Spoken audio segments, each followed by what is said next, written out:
right? When God wants to change your life, he will orchestrate two major things. There are many other things, but two major ones. If you study the Bible, you're going to see the pattern. Number one is he will orchestrate a body of knowledge, wisdom, revelation to come into your life. And there are many people praying for breakthroughs, progress, and things to happen in their lives. And God is saying, you are missing a very important law. I orchestrated a body of knowledge to come into your life or revelation, and the purpose of that knowledge, that wisdom, that revelation is for you to act upon it. Then I will do my part. So anytime you gain access to knowledge, wisdom, or revelation, and you don't respond to it, you are procrastinating your own destiny. You are procrastinating your own breakthroughs and your own open doors. All right. The second thing is people. When God wants to change your life, he will orchestrate some people to come into your life. Some of them may come just to give you instructions, counsel, advice. Some may open doors for you. Some may recommend you. Some may give you something. Different people are going to play different roles in your life. And if you don't have the wisdom, the character to deal with those people, you can use your own hands and destroy your own next level and your own new season, right? So for many of us, it's not a coincidence that you're taking this program. It is not. God, in his mercy, orchestrated that in this particular season of your life, you gain access to this knowledge. Because he knows that your next breakthrough, the next things that he would like to do in your life or he is set to do in your life, they depend on your ability to build capacity and respond to the knowledge that he brought into your life. Let me say it again. You do yourself a big disservice if you get exposure to knowledge, wisdom, instructions, revelation, and you are rebellious, you are disobedient to what you heard. You literally fight your own breakthrough. You literally block your own breakthrough. All right. So if you have been going through this program for the last couple of days, make sure that you have the right responding attitude to what you have been hearing. Make sure that something is changing in your daily routine, in your habits, in your lifestyle, in what you think about, in what you're working on as projects. Many things should be changing because you are responding to the body of knowledge that God brought into your life. Today, we are going to look at what I'm calling your pre-30 blueprint, 6 areas to master before your 30th birthday. And of course, I'm using these exact date and numbers because it is the young adult convention, but it doesn't mean that the things I have been teaching do not apply to those who are older, all right? And yesterday, in the last session, we looked at the things that you must conquer. You see, in your life on a daily basis at any age, you are always conquering something and then you're mastering something. Unfortunately, some people, there is nothing they are conquering and there is nothing they are mastering. And that's why many people get to struggle in destiny. On a daily basis, there is something that you're conquering and there is something that you should be mastering. This is what brings you to the fullness of your destiny. It's a very important understanding to have. See, listen to me. There is tremendous manifestations and great things ahead of everybody. Tremendous. Many people have no idea what God has prepared for them in the next 2 years, in the next 6 months. Somebody, you are listening to me right now, your next 3 months, some things that God has ordained to happen in your life, your mind cannot even comprehend. Life-changing testimonies. But you see, the only thing that you and I we have to do is we need to begin to respond accordingly to what God expects us to do. It's very important. It's very important.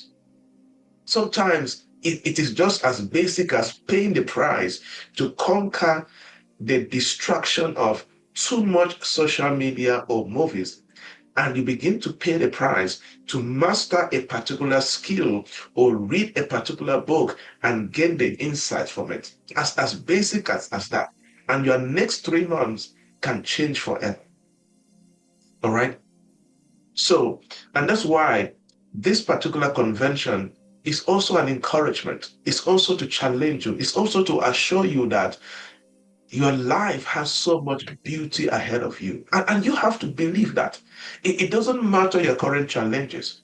It doesn't matter your current difficulties. It doesn't matter what you lack right now. It doesn't matter the pains and the hurts you're going through right now. There is so much beauty ahead of you. And the secrets to living the fullness of that beauty is to begin to understand what are the things in my life right now that if I don't conquer those things, they can stain my beauty. And what are those things that if I begin to master, they can enhance the beauty of my life tomorrow? Type in the chat box, there is so much beauty ahead of me. Please believe it. I am not motivating you. I am just telling you the reality of your destiny. There is beauty ahead of you. Type in the chat box. There is beauty ahead of me. And there are some things that you just need to respond to. You just need to begin to take action so that you can experience that beauty that God has ordained for your life.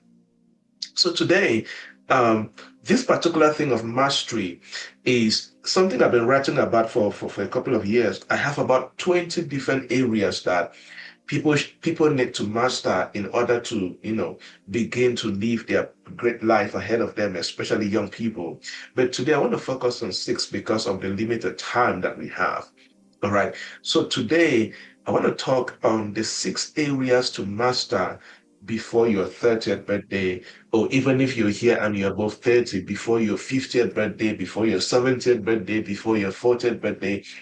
These things can work for you. I am just tailoring this because I am focusing on the young adults within the organization right now. All right. So this is your pre-30 blueprint. If you're listening to me and you're under 30, you're 25, you're 22, you're 20, you're 18, you're 20, you're 26.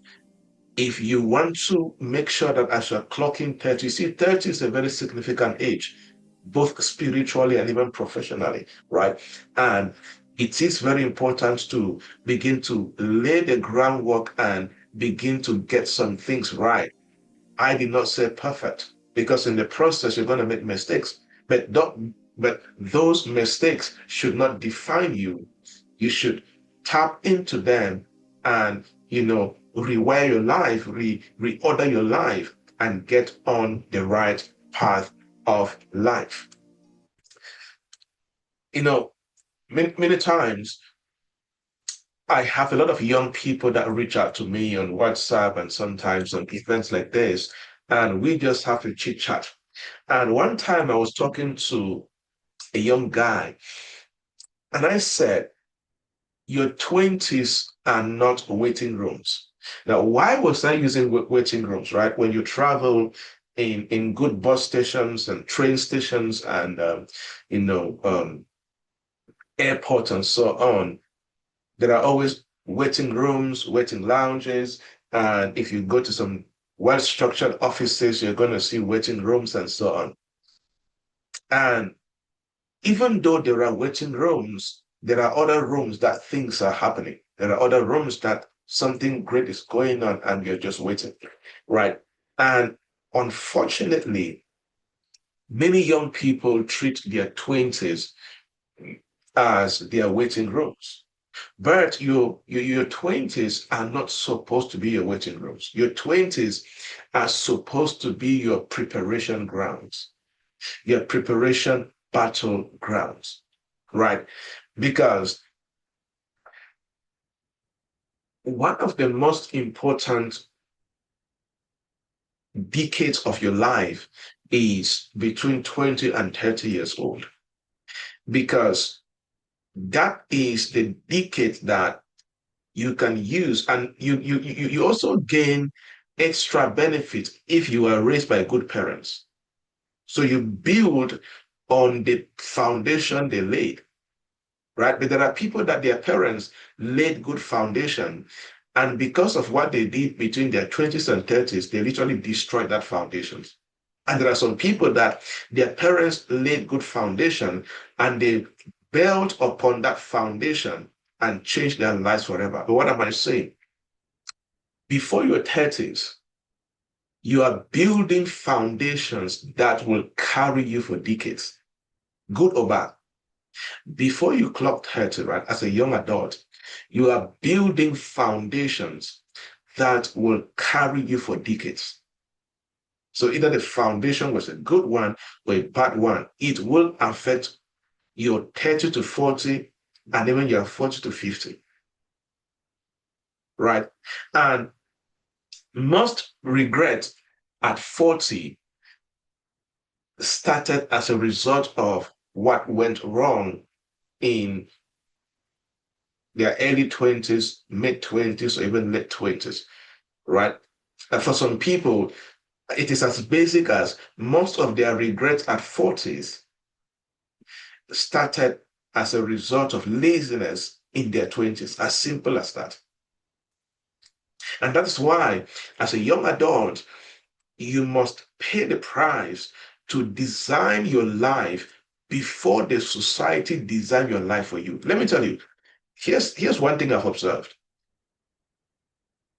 A young adult, if you are not careful, the life you're going to live in your 30s and 40s will be designed by your high school friends, university friends, close friends in the neighborhood. Those are the people that will design your life. If you don't pay the price and begin to design your life before the society around you design your life for you. Like I shared in the previous session, you see, I grew up when I was home. I never drank alcohol. I never smoked, right?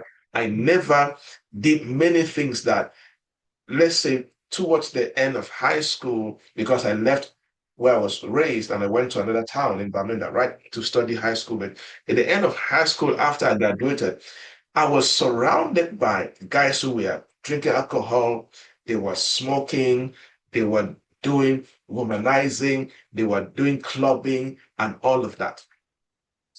And that was my immediate society. And at that time, I did not yet design my life. I was not yet exposed to some things that could have helped me to start designing my own life. So that society began to design me. Luckily enough, I got exposed to some things in the midst of all that nonsense that was happening. So I started redesigning my life in the midst of that chaos. It's a simple reality. It's either you design your life or the immediate society around you will design your life for you. And you have to pay the price. So, what are the 6 things that you have to begin to pay the price to master as a young adult before you clock 30? If you're above 30, if these things are missing in your life, start redesigning your life immediately. All right. Number one is you have to conquer, this is the foundation of it all. You have to conquer misidentity and, of course, lack of purpose. All right. You have to conquer that misidentity and lack of purpose. In other words, you have to master your identity and your purpose loop. I will explain what I mean by purpose loop because it's very important. It's something I learned much later on, but it also helped me a lot to understand what God was doing in my life, right? But you have to conquer, you have to master your identity and your purpose loop. LOOP, right? Now, identity is very important. Very, very important. I used to repair computers right after high school. And one of the most important elements of a computer system is what they call the operating system, right? If you open the inside of a computer, you're going to find the motherboard, you're going to find the hard drive, the RAM, you're going to find the power supply, you're going to find small, small cables connecting all these different moving parts and so on and so forth. But if you have all the best hardware in your laptop, in your computer, and you don't have the right operating system, that hardware will not do you good. It is a good operating system in a computer that makes the hardware to actually manifest its purpose, right? Your identity is like your operating system. If you don't find your identity, many things, you can be a beautiful lady, that's hardware. You can be a handsome guy, that's hardware. You can be a tall guy, that's hardware. You can be anything that you can see and touch, basically, that is hardware. But you see, your identity is your operating system. You see, and that's why I always say that both ladies and guys, if you are listening to me as a young adult, and what gives you sense of pride is how you look, I have bad news for you. The older you grow, your body weighs out. The only things that matures and becomes powerful is your mental intelligence and your spirituality. If you're a lady that you feel good, that you look beautiful, you have a nice color, you have a nice shape, when you clock in 45, 50, those things are going to wear out. And if you don't have something upstairs and you don't have the right operating system, you begin to feel as if life is not fair to you because you are finding your pride and your essence in your hardware instead of your operating system per se. You see, so to find your identity, it is to begin to pay the price to understand yourself beyond your physical attributes, beyond what you do, beyond what you have. Basically, finding your identity means that you begin to separate who you really are from what you produce, from what you possess, from what you perform. That is identity. Separating who you are from what you produce, from what you possess, from what you perform, from your skin color, from how beautiful or how handsome you are. I have seen very beautiful ladies who are demon possessed and their lives are a mess and they cannot cast out the demon. I've seen the same for guys, very handsome guys, tall, amazing, every lady's dream, but they're dealing with different things here and there. So you now see that, oh, you see what? You know what? There's more to life. There's more to life than just what we see and touch. And like I always say this, if you see any human being, no matter the age, if that person is struggling with two things, they don't know their identity. Number one, comparison and destructive competition.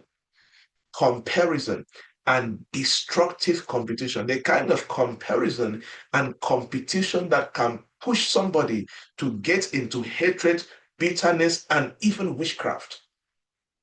It is lack of identity clarity. When you know who you are, what you truly possess in your identity, you will focus on living your life.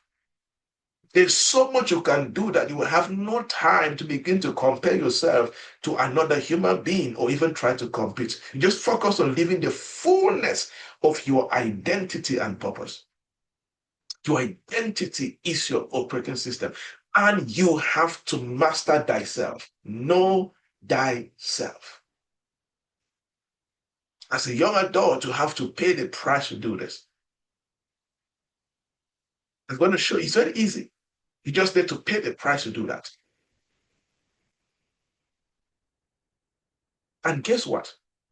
Many people don't know that identity also relates to, their financial life, also relates to, their prosperity. God is a very intelligent God, for lack of a better word.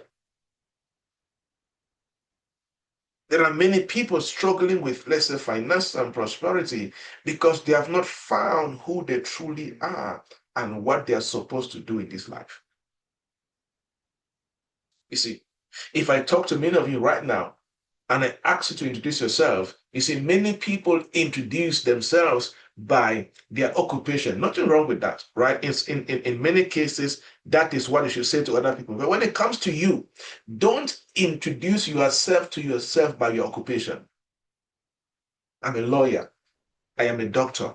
I am a CEO. That is not your identity. Those are roles in industries.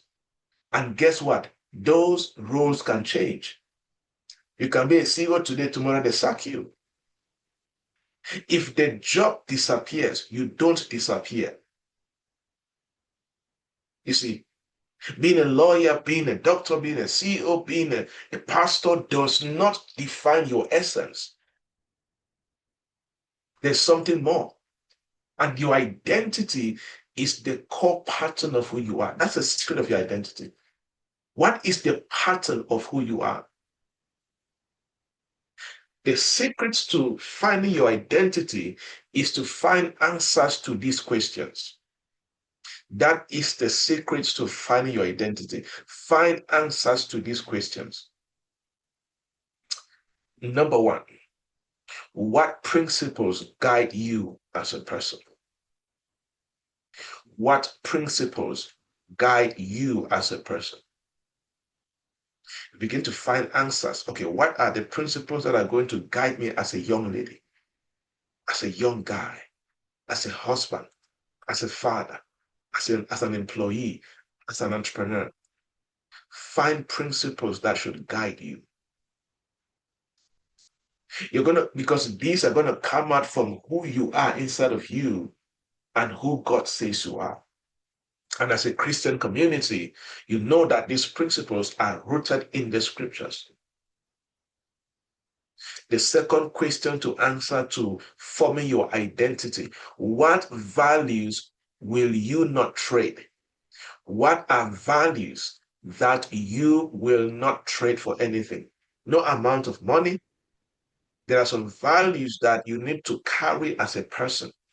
It doesn't matter the opportunity.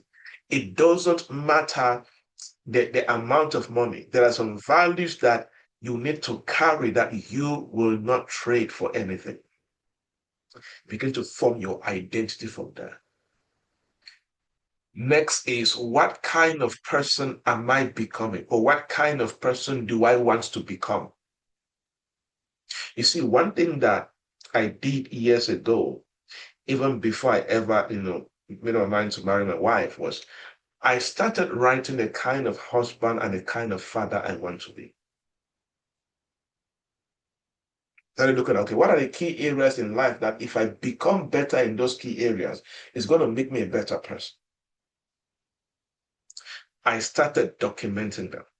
There are certain principles I live by as a husband that they are not sudden.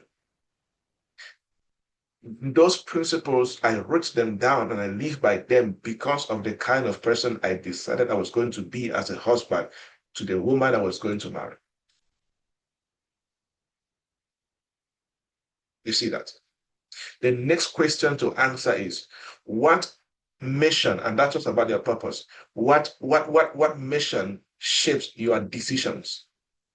What is the mission in your life that will be shaping your decision? What is that mission?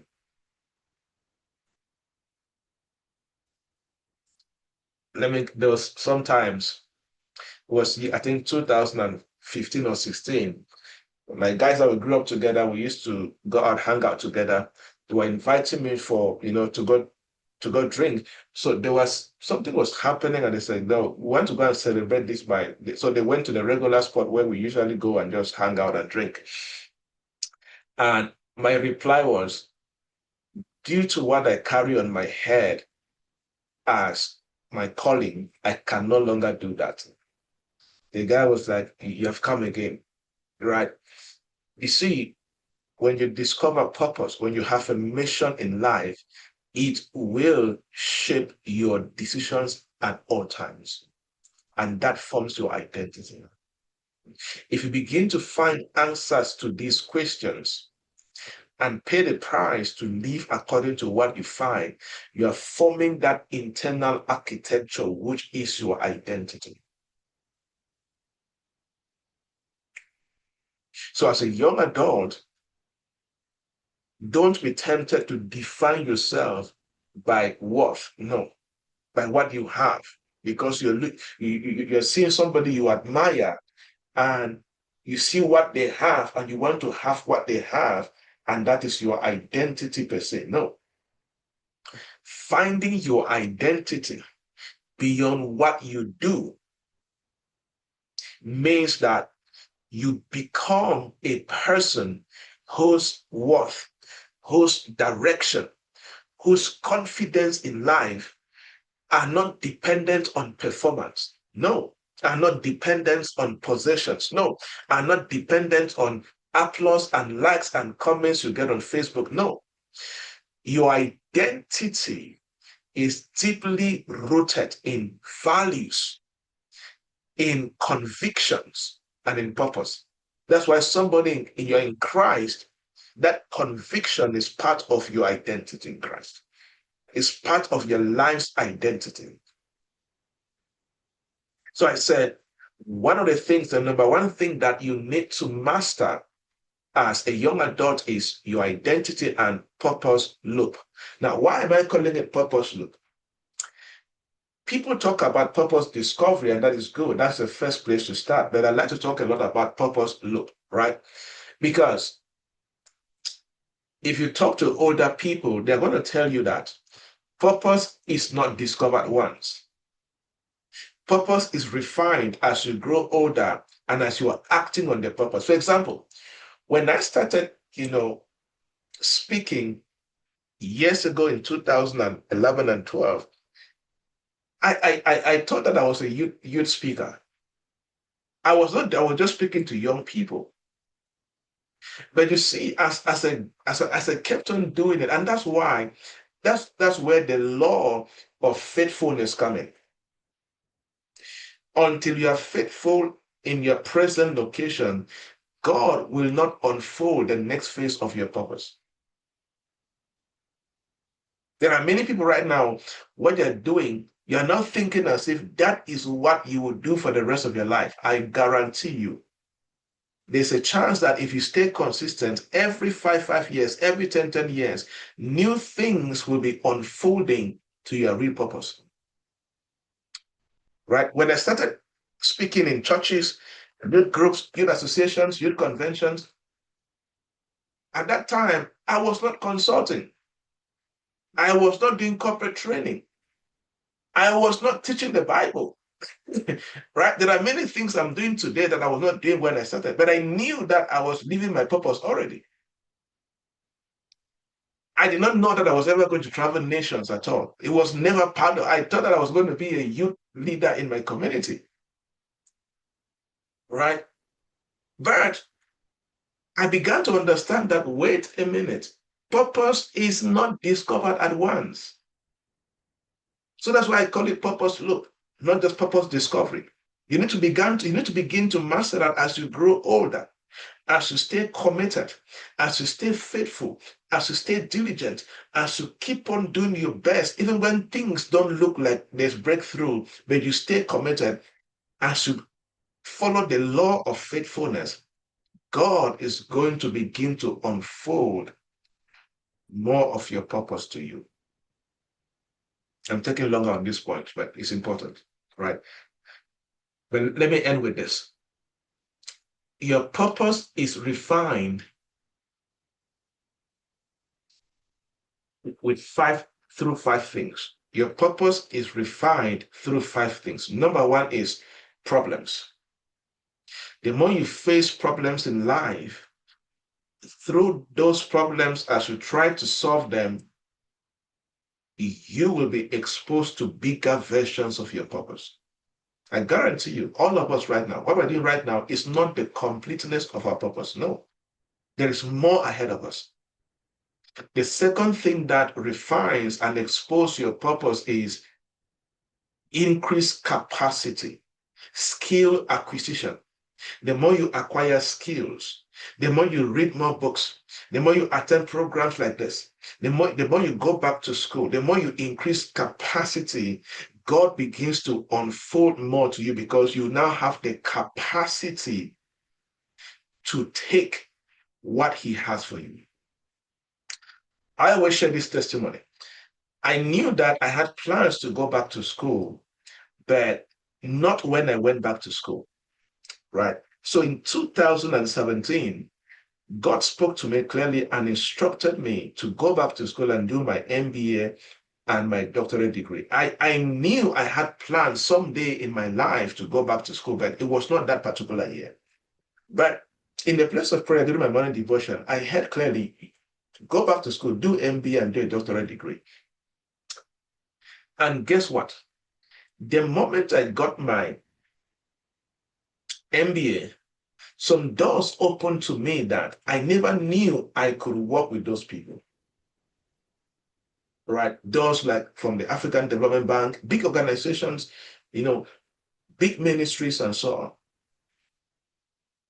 I see God unfolded, and I saw a dimension of me across the African continent in the Middle East, and I was doing things that I never thought I could do them. But you see, that level, that dimension of my purpose was locked. And God only opened it because I increased in capacity. I increased in skill acquisition. It's the same for you and I. So if you're lazy in skill acquisition, you're also blocking the next level of your purpose discovery and manifestation. You see, the next is what I call reputation feedback. This is your purpose. You begin to discover more of your purpose based on what people are trusting you to do. Right? You begin to oh, so I can do this. You are realizing that you can do it, not because you knew you could do it, but because somebody now trusts you and asks you to do this and do that. They're like, oh, I can do that. I didn't know I could do that. You're actually acting on that based on what the person asked, not even based on the fact that you trust yourself. So that reputation feedback, what people are trusting you to do for them, opens your mind. Oh, so I can do that. All right, let me try and see how it goes. And when you do it, it works. You discover that you're good at it. Your purpose is unfolded again. You see that? The next thing that refines your purpose is exposure. Exposure. What does that mean? When you begin to expose yourself to cultures, to different countries, or watching documentaries, even watching movies, or you see what others are doing in your industry, you go to events. For example, my career changed forever the first time I went to Dubai. The first time I went to Dubai, I was going to host an event that I organized for people to come and let me speak to them in Dubai. But the things I saw in Dubai, what others were doing, it challenged me a lot. I'm like, wow, these are people that have the skills that you have. Look at what they're doing. I have also been challenged because I see my other age mates in other countries doing what, I love to do. And but they're doing it at a bigger level. I'm like, oh my goodness, look at what they're doing. That exposure opens me up to more possibilities that I did not know I could do. I'm just a village guy who grew up in a small town in Cameroon. So if I allow what I grew up seeing, I'm going to limit my capabilities. But when I get exposed to what others are doing, it challenges me. That's why learn to go to places, learn to go to events, learn to just expose yourself. You have no idea what it will do for you. And the fifth thing that enables you to expose your purpose is commitment. You have to pay the price to stay long enough in that path of life. People that give up too soon, this is my personal opinion. If you are doing something and you feel like giving up and you have not clocked at least 7 years of consistency, you don't have the right to give up. I have read businesses, I've read stories, and that is my conclusion. People that experience breakthroughs, go and check. You're going to see that they stayed committed for at least 7 years plus. You start something 6 months, 12 months, 2 years, it's not working, you want to give up. Are you okay? Come on. Go and read stories. Read. If you're somebody who read biography, I like to read where people are coming from. I like to read company history, founders history. And I notice this pattern. You're a young guy, you're a young adult, you have not clocked 30. You have done something just for 6 months, it's not working. You're like, you know what? I want to give up. Are you okay? You need to respect the law of long-term commitment. Stay on it long enough. And to me, I always recommend minimum 7 years. When somebody comes to me and they want to give up on something, one of the first things I ask them is, how long have you been doing this? When they tell me less than 7 years, I will tell them, I guarantee you, you have not discovered the blessing of what you're doing. You have not. I guarantee you, there were many times I wanted to give up. My best stories and testimonies came after 2016. Between 2010 and 16, nobody knew me. I was in Kubo, basically. Nobody knew me. I was non-existent. I was speaking in, I can show you pictures, churches, villages. I went to villages where a car cannot go there. Just to go speak to young people in a Baptist church, in a Presbyterian church, in a Catholic event. You see, and the more you stay, there are many things I discovered along the way that I didn't know I could do. You see, I've spent so much time just on point one, but did it bless somebody? Did identity and purpose look, did it bless you? These are things that as a young adult, you must know. Even older people right now, they're hearing this for the first time. And these are things that if you master them and begin to run with them, oh my goodness, your next few years will be major testimonies on what you're building. All right, let me go to point number 2. I will try not to overstay in each point because we have just 1 hour, 30 minutes together.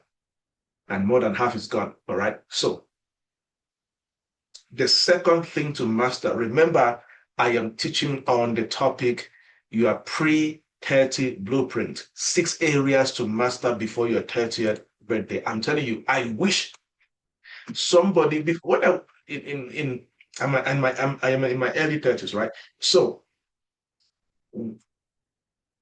when I was in between my 20th and my 30th, I was figuring all of this out on my own, reading books massively. I wish somebody just packaged all of these things and just communicated to me like that.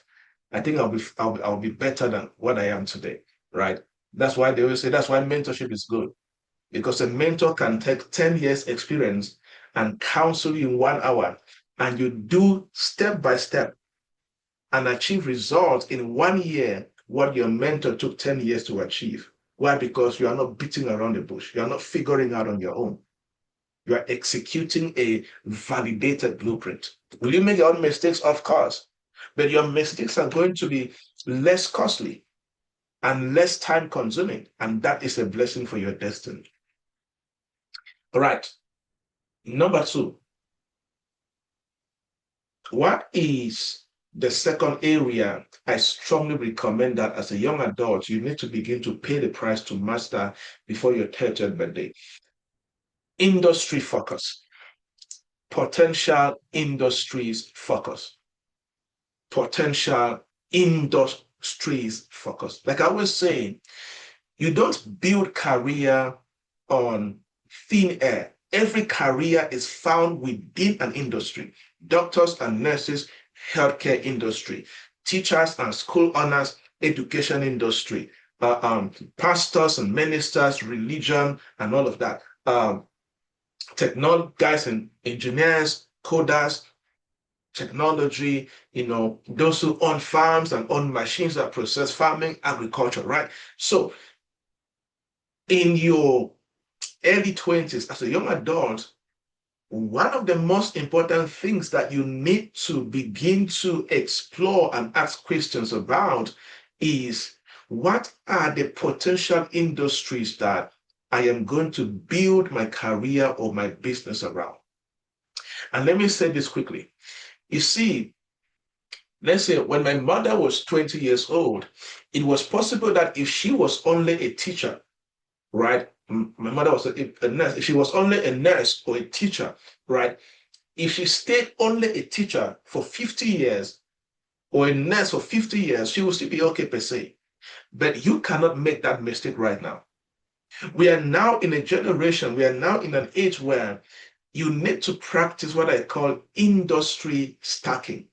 You need to have more than one industry that you are growing in. You cannot just be a teacher alone and expect to thrive in this present dispensation. That was possible 100 years ago, but not possible today.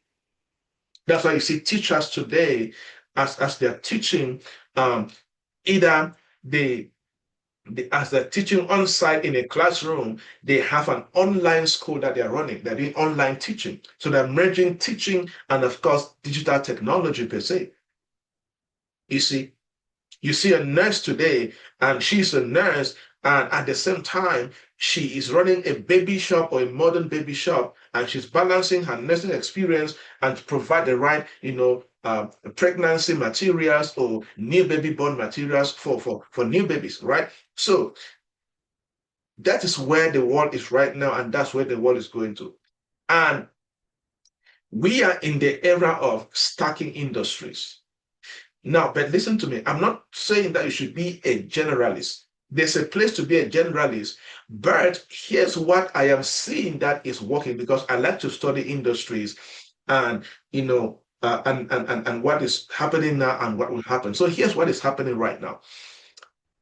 If you're going to win as a young adult professional, as you're practicing industry stacking, you're merging healthcare and technology, you're merging finance and technology, or you're merging finance, technology, and human development, whatever you're bringing together, you need to find one industry where you want to be a dominant expert. It's what they call dominant domain industry.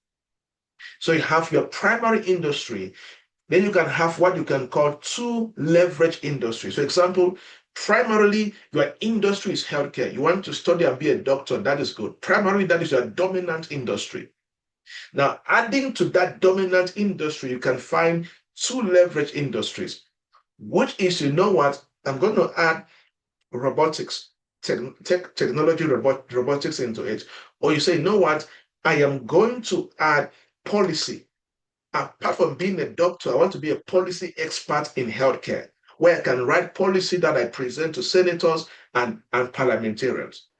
You get the point? So you don't only have a dominant industry where you're growing in, you have other industries that you're adding to your dominant industry. It will bless you so much and it will make you a better professional.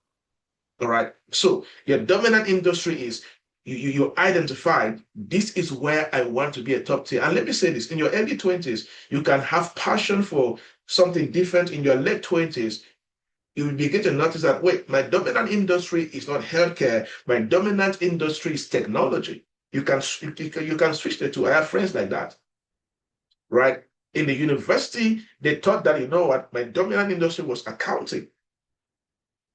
But as they grew, as they got into their late 20s and early 30s, they noticed that, oh, you know what? Not accounting per se. I want to be an entrepreneur.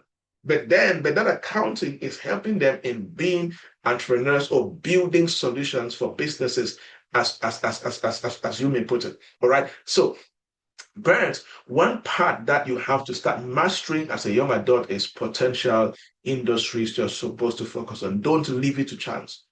And that's why at this age, expose yourself. Just make up your mind that you're going to read different industries. All right. That's a good study to do.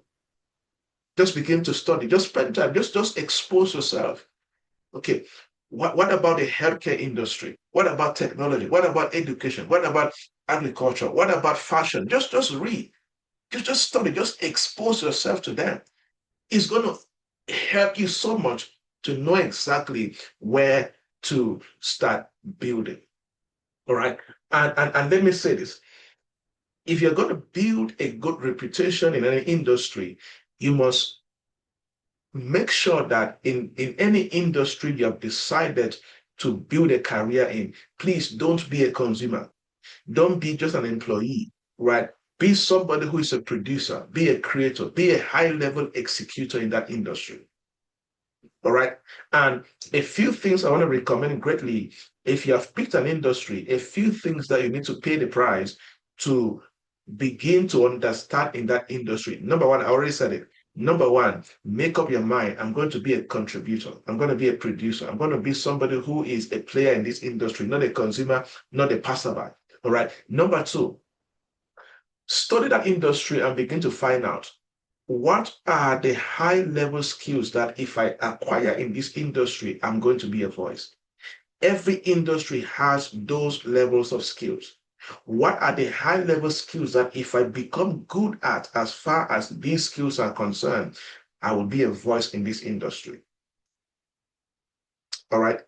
And why? Because in every industry, people that make it big in that industry, they have what you can call rare and valuable skills. That means they have skills that those skills are in high demand and those skills are scarce.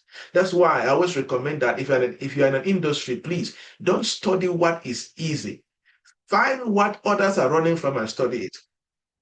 There are many people that go to university and then they run from hard courses. They go and take history. They go and take, they do. When you're doing that, you will never be rare and in high demand in any industry. When you are in any industry, challenge yourself. What is the area that others are running from because it's difficult? Pay the price and know that area. You are going to be scarce and be in high demand. And that is what will enable you to convert, what you have into what they call career capital. And some opportunities only come to people that carry career capital. The next thing to pay the price to understand is understand the value chain of your industry. Very important. What is the value chain of the industry? What are the different moving parts of the industry? You see, I have been a lot around the human capital development industry, training, speaking, consulting for so long. I know every moving part of the industry. If let's say you're in the restaurant industry, right? Not every moving part. How do people get food into town? What are the various ingredients that I need to buy to cook in my restaurant, and where do they come from? Understand, the real estate in your business.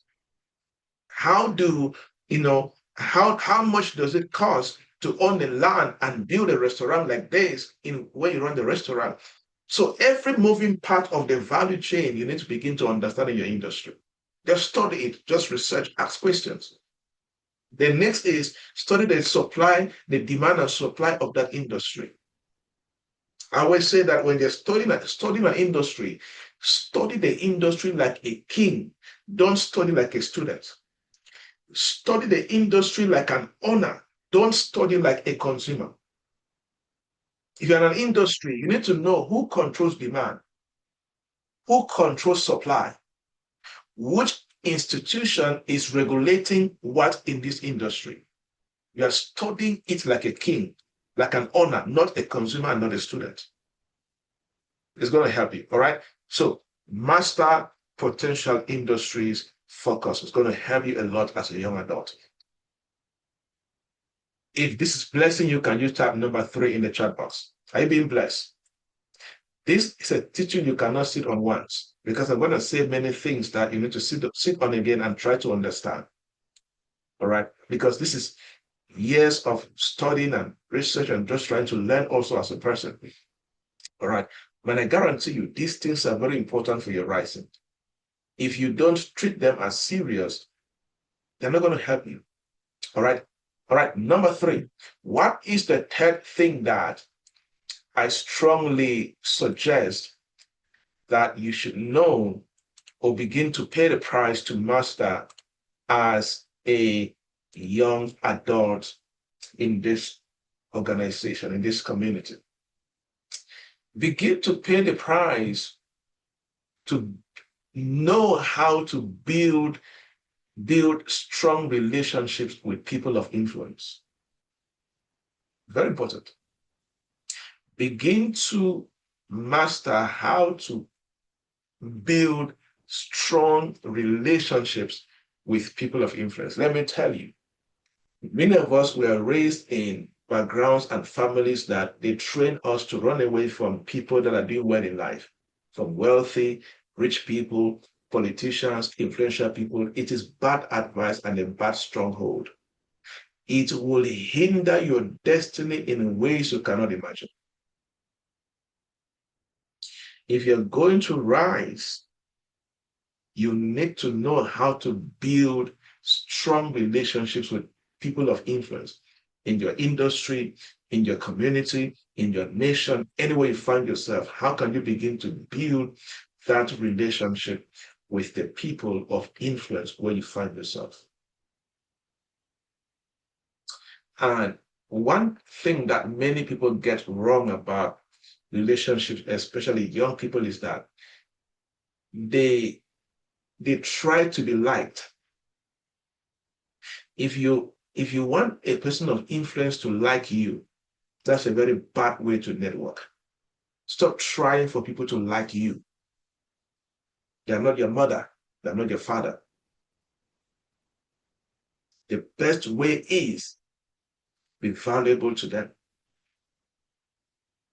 You need to play the elite game of networking. How can you position yourself as a trusted, valuable person? That's why I always say that stop chasing role models. Stop chasing social media influencers. Seek for mentors and what we call sponsors. Because at best, role models just talk. At best, you see them on a screen. But somebody can call a mentor or a sponsor.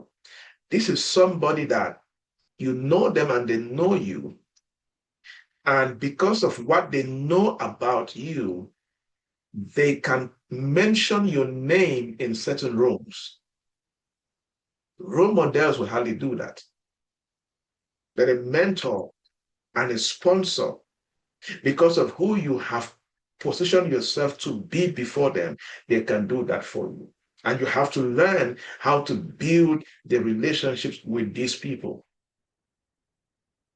And why is this important? Because recommendation and sponsorship is reputation at risk for the person recommending you or sponsoring you. So you have to present yourself as somebody who is low risk, but you produce high output. Let me ask you a question. Who is here that you have influential people around you, rich people, wealthy people, but they have never recommended you? But they know you and you know them, but they have never recommended you. Type me in the chat box. They have never done something important with you. Type me in the chat box. They have never reached out to you for something. There are many people like that. You do know one major reason that they do that? Because many people around rich and influential people, they are what you can call high risk and low output people. But these people, they like to recommend and sponsor people that are low risk but high output. If they recommend you, you will not embarrass them. That's low risk.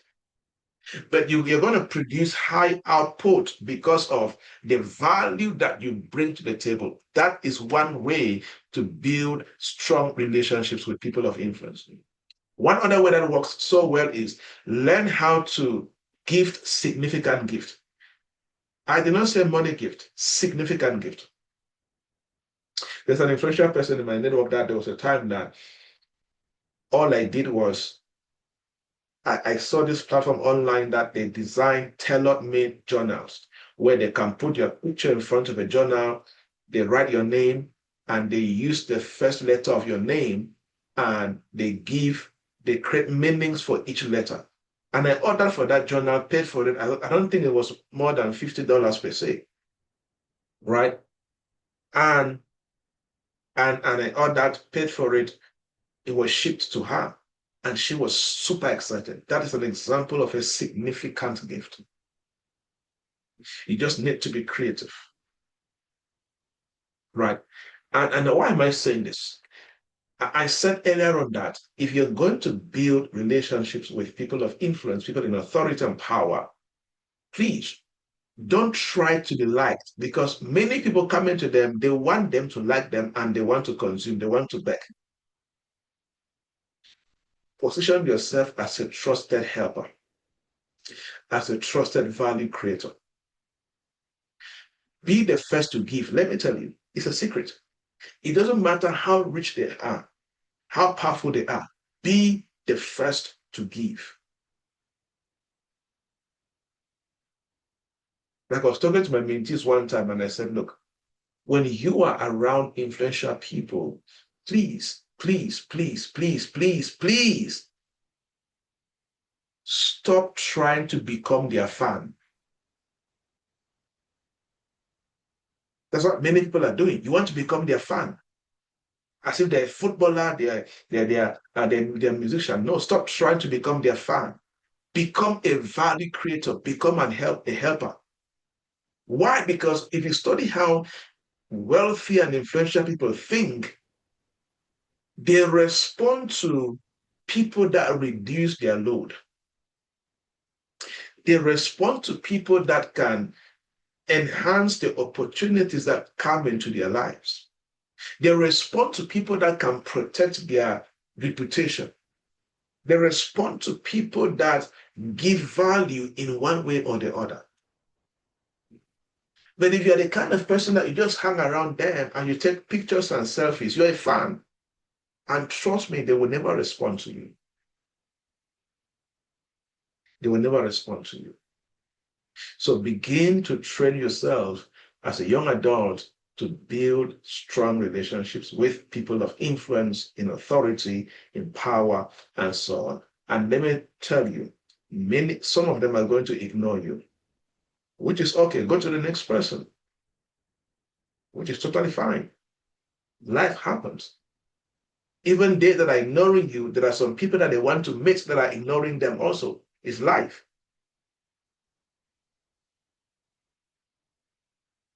There is somebody listening to me right now. You're in a place where your way out of that place is for you to build the right relationship with somebody that is influential. So you need to sit and think of ways to do that. And talking about relationships, let me say this before I transition to the next 2.4, is that please, if you're going to go find life, practice what I call the 3P of building relationships. Number one is peers. Peers, right? Build relationships with people at your level.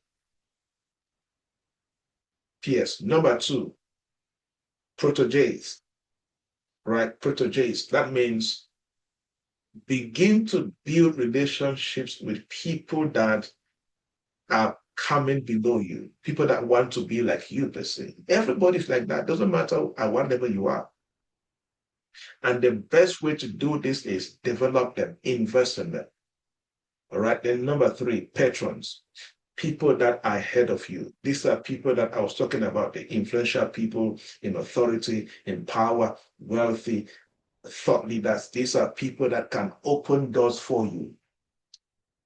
If you are building relationships across these three levels, you will never be stranded. Peers, patrons, proteges. And anybody can do this. Anybody can do this. And it is going to help you so much. All right. Now, I want to give an assignment to everybody. Think of a very influential person that you have access to, the most influential person in your contact list right now. Think of an influential person right now that you have access to. All right. And if you have somebody in mind, can you type one in the chat box or in the comment section? If you have somebody in mind right now, as far as you're concerned, the most influential person, it doesn't matter their level, but according to you, that is the most powerful, most influential, or most wealthy person you know right now. You have their contact, they have your contact, they know you and you know them. Type one in the chat box. Please give me some feedback. All right, I see one person. So people who don't write, it means that you have a lot of work to do. So much work to do. Okay, let me give you assignments. Now, with that one person in your mind, think of 5 concrete ways that you can advance their outcomes. Think of 5 concrete ways that you can employ, you can deploy to advance their outcomes, to advance what they are doing. 5, right? Then, when you have those 5 ways, send them a message. It could be a text, or WhatsApp, or an email, but let it be written, all right? Don't call, because many of you may not know how to talk in a way that they buy your idea, but you can write. You can even use AI and write, but make sure it doesn't look like AI, all right? Make sure you write something that AI can improve it for you, all right? Then send them that message. And in that message, celebrate what they're doing, acknowledge what they're doing, and then let them know that you are available to serve them and contribute these outcomes in their life by doing this and this and this and this, and send it to them. It will change how they see you. They may not even say yes to it, but I guarantee you, they will never forget about you. And if something comes up, they'll reach out to you. They'll think about you. Because you have positioned yourself as a contributor, not a fan, not somebody who wants to be liked. No, somebody who wants to bring something into their lives and contribute to their outcomes. Try it and see what will happen. Try it and see what will happen. All right. Number 4, I need to be fast. I have 15 minutes to round up this, and I have 3 points to conclude. So I'll be very fast. All right. The 4th thing that you have to do or the 4th thing that you need to start mastering before you clock 30, being a digital or tech native. Being a digital or tech native, right? This is our dispensation. Per se, if you are alive right now, this is our dispensation. All right? And if you are still, it doesn't matter your age, if you are still treating technology and the digital space as a nice to have, as something aside that is just there, you are behind news. I like to use this statement that people don't know where it came from. How many of you know Sam Loco?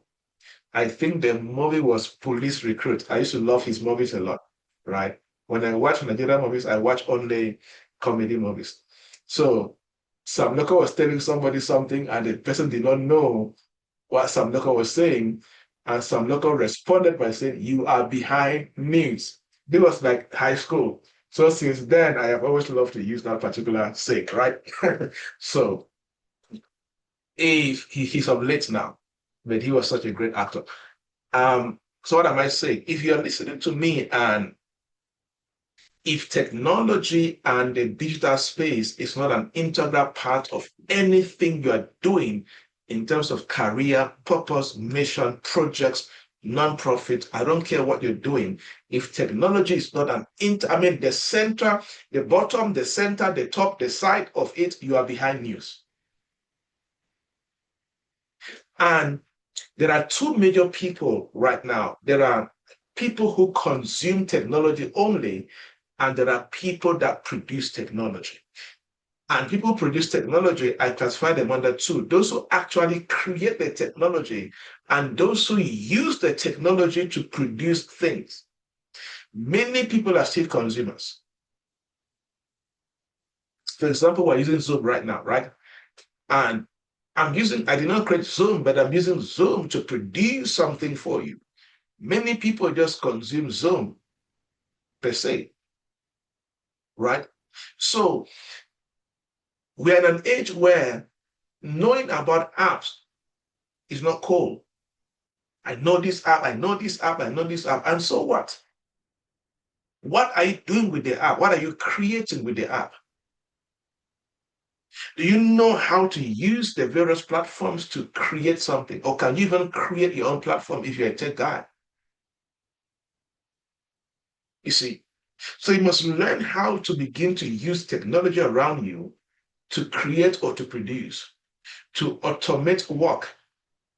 What are those repetitive tasks around you that you can automate with technology? Think about it. How can you become AI literate and use AI to do more in your career, in your business, and what you're doing?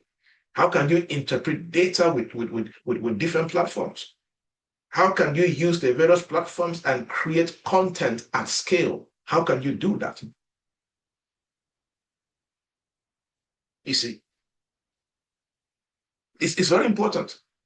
And one of the most important things that the most laziest person should be doing right now is to be building their digital footprint. Digital footprint. You need to build that, right? This talking about what others can find about you on the internet. If I type your name now on Google, on LinkedIn, on Facebook, on Instagram, what will I see? Listen to me carefully. We are in a dispensation where your current online presence should be your proof of work. Proof of work, proof of thinking, and proof of integrity. Your current online presence should be your proof of work, your proof of thinking. When somebody reads or listens to you or see what you post online, they can anticipate how you think. And then proof of trustworthiness or integrity. People can read and listen to what you share online. They can guess, they can anticipate, they can discern if you are a trustworthy person. Many of you are here right now. You need to spend a lot of time just watching videos about different technologies in your industry. Go on YouTube. If you're an accountant, go and type, what are the top technologies, platforms, softwares used by accountants globally? Find those companies, find their YouTube channels, go on their channels, watch the videos about the softwares they are creating. If you're in healthcare, you're in teaching, whatever you are in, you need to do that. Expose yourself and begin to understand, all right, with this platform, how can I create? How can I produce? How can I contribute? How can I do this? How can I do that? How can I integrate this into my current work and make it better? Be a digital and tech native. It is not difficult. It's very easy. You just need to have an open mindset, a mind that is willing to learn, unlearn, and relearn. All right. Number 5, what is the fifth thing that you need to master? Begin to study global mobility pathways. Begin to study global mobility pathways. You see, we are in a generation where if everything you're doing is only in one country, you are limiting yourself in terms of influence. So you need to begin to pay the price to know how to go to different countries physically or virtually or through different means.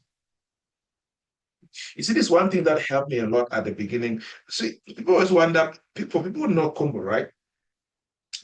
People know Cameroon very well. People always wonder, how did I end up traveling the world and so many countries? One thing that I stumbled on was that I began to understand that there are many ways and there are different things that you can do that can make you travel nations. Not just getting some people right now, the only way they know that they can go to other countries is apply for a visa to relocate to another country. That's all they know. Others, at some point, they know that I can go to other countries as a student. But there are many other ways. Many other ways. But if you don't pay the price to expose yourself and to read and to study, you will not know the different global mobility pathways. And to go global right now is not just about, being in one country physically. All right? Because global mobility, years ago, 100 years ago, it was true. It was only about moving countries, but now it's different. And you need to study and know that. Global mobility is no longer only about moving countries. It is now mobility of income, legalities, networks, media. For example, you can be in Cameroon and you can open a bank account in Dubai in the United States. That is another way of, that is like a global mobility pathway. You never know, very soon it's going to help you someday to do something. You think if two people go to an embassy, applying for a visa, first time visa, and one says, I'm doing this, I'm doing that, and these are my bank accounts. Because most embassies ask for bank account statements to go, as supporting documents. The second person comes and they have a local bank account and an international bank account. That sends a different message to the consular officer. Under legality is people don't know that, let's say entrepreneurs, you can register a business in the United States and you've never been there. Even then, right? Different things, understand things like that. Another is networks. You intentionally begin to make sure that you use platforms like LinkedIn and be part of international associations in other countries you have never been there. It opens doors to different things that can happen to you. So as a young adult, you need to begin to understand, explore the different global mobility pathways that you can do. You see? And let me tell you something. These diverse methods of mobility, they're a portfolio, they're leverage. You can leverage it and do many things in life. You see that? So begin to think about income mobility. Begin to think about, how can I get a high skill and get a remote job in Canada, in the UK, in the United States while I'm in Cameroon? Legal mobility. What are the various visa options available to this country? What are the various, compliance? What are the various ways I can register my organization in this country? How can I get, how do I call it again? Some countries have what they call digital nomad visas. You're a digital person, you can get a digital nomad visa, and it means that digitally you live in that country per se. And you can get jobs that you live in that country, even though you live in Cameroon or in Nigeria. Right? Master network mobility, global peers, global communities. Use LinkedIn and join communities, join platforms that will make sure that you are connected with people beyond your current locality. Do that. All right? Do that. It's going to help you. Begin to understand capital mobility. You're an entrepreneur and you're doing somehow well.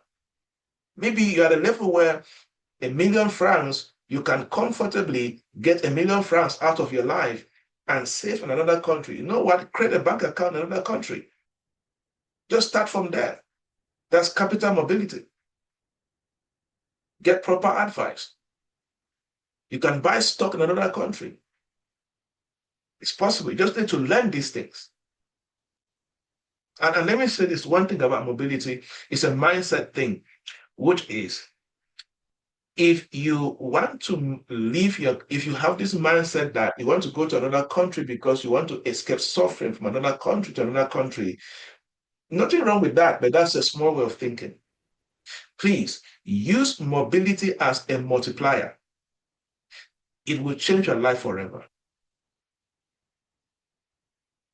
Don't see, for example, don't have the mindset that if you leave Cameroon and go to Canada, go to the US, go to UK, go to Dubai, wherever you're going to, if you have the mindset that, you know what, let me escape suffering and go to a land that has better, better roads and better jobs and so on. Nothing wrong with that thinking, but it's when you get to that place, you're going to remain small in that place because your mindset will keep you small. So what am I recommending? See mobility as a multiplier of who you are and what you do. It's going to change your life, I'm telling you. So you want to make a move and leave Nigeria to the UK, can you begin to see it as access to market? Or see it as, all right, this is what I do. So UK is going to be a favorable ecosystem for me. So you're seeing it as access to favorable ecosystem. You're seeing it as access to talent or access to capital or access to building faster, because you now see that due to the ecosystem in Cameroon and Nigeria, it's going to take you 30 years to build what you have in mind. But if you go to the United States, it's going to take you 5 years because of the laws and the policies. If you are moving because of this multiplier effect, when you go to those countries, you're going to make the best out of it. And the country will not swallow you. You will leverage the country and multiply your destiny and what you're doing. All right, lastly, number 6. We're going to pass time about 5 extra minutes. All right, give me some time. All right. Number 6, what is the 6th area that you need to start mastering if you're going to, you need to start mastering before you're 30 years old, right? Personal branding and reputation. I keep saying that we are in the attention economy. We are in the perception economy. We are in the economy where how people see you is important, especially online. All right. And let me say this, many people get personal branding and reputation wrong. Many people think that personal branding is aesthetics and content. It's part of it, but it's not personal branding per se. It's not about posting nice pictures on social media. Some people confuse reputation with popularity. Not it again. Right? So, in simple terms, what is personal branding and reputation? Personal branding is controlled narrative. They say you're trying to control the narrative about yourself, your career, and your business publicly. So there are things that you're doing to control that narrative. Reputation basically is the power structure around you. It now affects the way people see you. Basically, reputation is the memory of your behavior. That's reputation per se, right? And in terms of branding, branding is the signal that you intentionally broadcast. That's branding. Why? Because you are controlling the narrative. So for example, somebody, there's a way you decide that when you post, when you write, that's why you see some people, they like to wear particular colors of dresses. It's a particular signal that they're trying to intentionally broadcast to other people. All right. And these are things that you need to pay the price to master how to build your personal brand and your reputation. All right. And one major secret of reputation, which also affects branding, is predictable value. You have a predictable behavior. It builds your reputation. For example, when your name is mentioned, what do people expect will happen?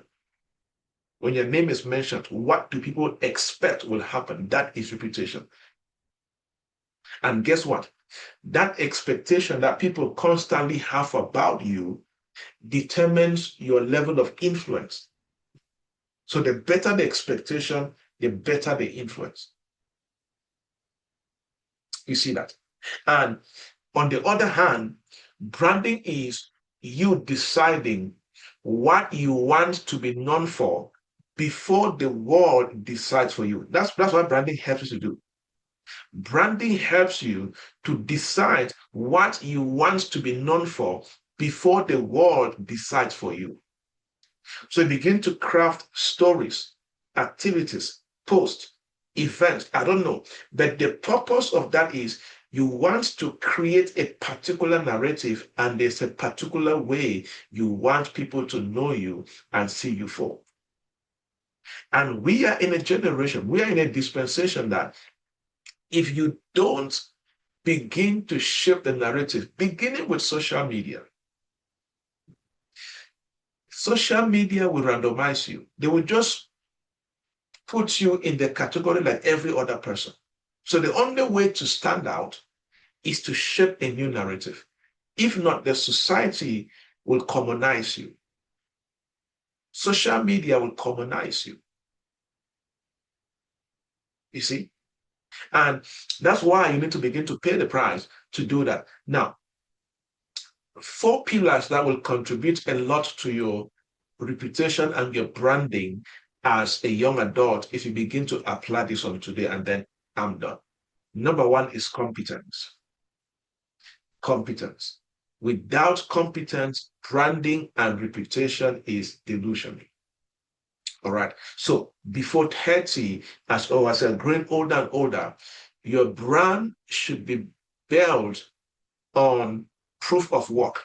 That's competence, because competence should produce proof of work. For example, if I say that I'm a competent trainer, I'm a competent speaker, if you come on my social media, you come on my YouTube, you should see proof of work. You see videos of me teaching.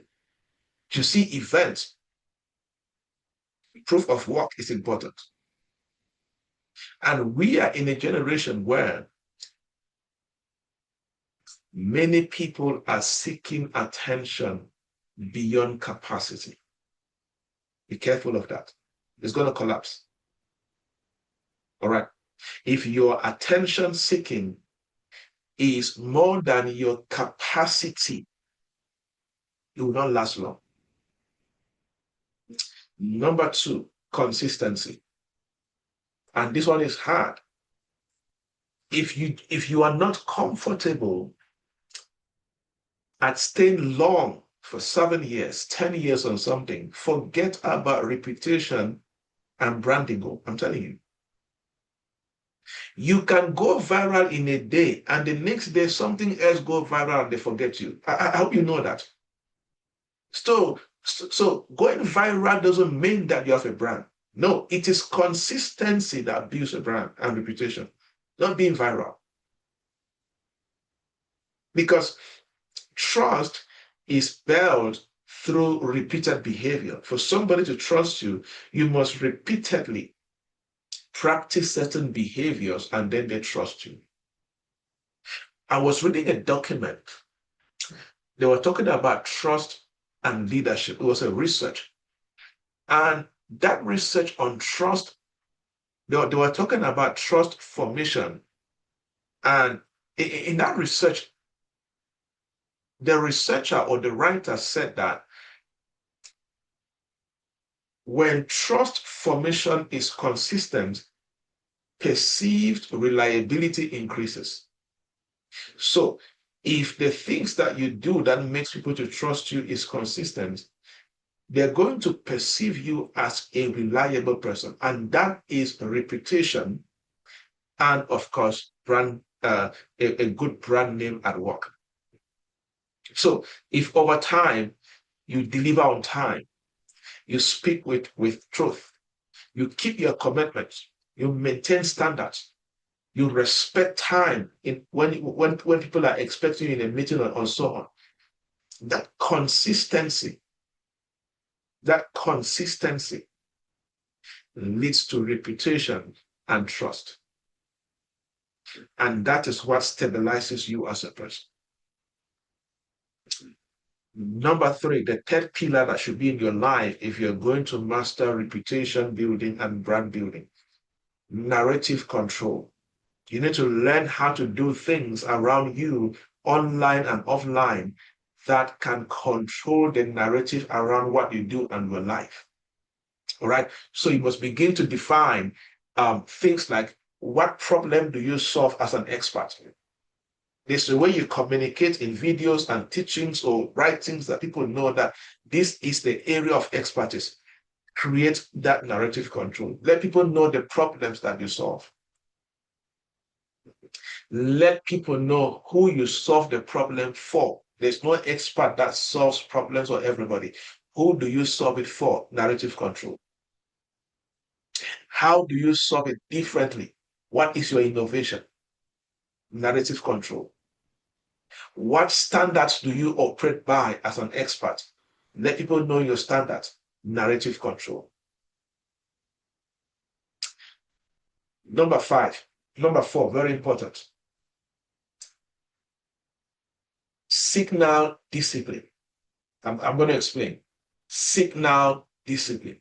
You see, we are in a generation where, because we are that social media generation, anything that you do sends signal to people,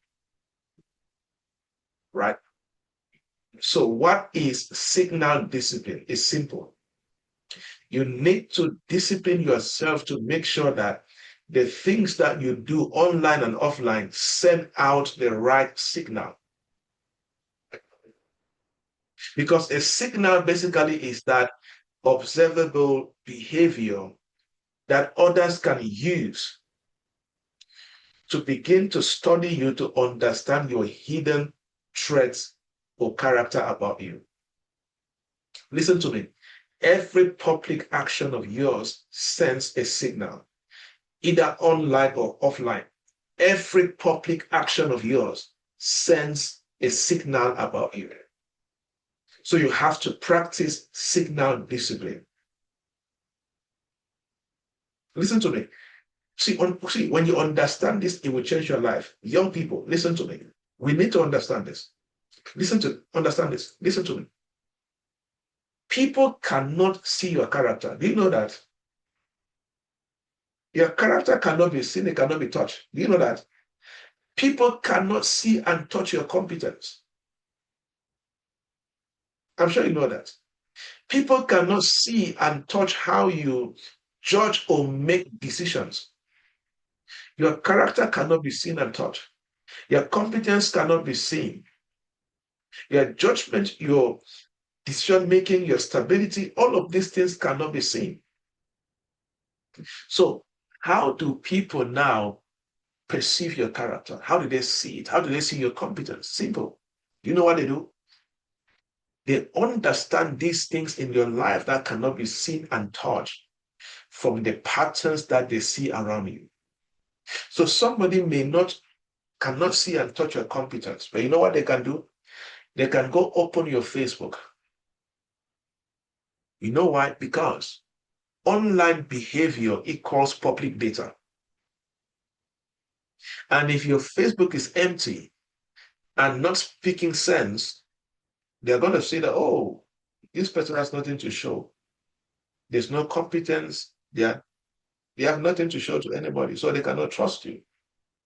If they see something, they're going to use the patterns, the data they're seeing, then they're going to decide your character and your competence. It's the same way like in your communication with your friends, with your family members, at work, in church, in school, wherever you find yourself. Somebody may not see your character, may not touch your competence, But if they follow you for 3 days, 5 days, hear how you talk, hear how you respond to people, see how you act, they can begin to understand your character and your competence. All right. So be careful of the signals that you're putting out, how you speak, both online and offline, what you criticize, what you amplify. Do you know that what somebody criticizes says a lot about their character? Do you know that what somebody amplifies? For example, if I come on your Facebook page or LinkedIn and I see the post that you share on your timeline, that is what you're amplifying. It tells me so much about you.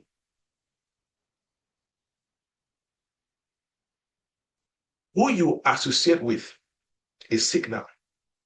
Your closest friends, where you go to, is signal. How you respond when somebody speaks to you in good terms or in bad terms is signal. So if you're going to build reputation and branding as a young adult, please practice signal discipline. As a social media generation, before posting, can you just ask yourself, if a future investor sees this, if my future employer sees this, if a girl I want to ask out see this, if a boy that is asking me out, if he decides to check me out, if they see this in 2 years, in 5 years, in 10 months, will it strengthen my brand and my reputation, or will it weaken my brand and my reputation? Can you begin to ask yourself that? It's very important. All right. So practice signal discipline, and it will help you tremendously in ways you cannot imagine. So these are the 6 ways that I challenge you, 6 areas that I strongly believe as a young adult, if you begin to pay the price to master these 6 areas, your life is going to have a beautiful trajectory years and years after.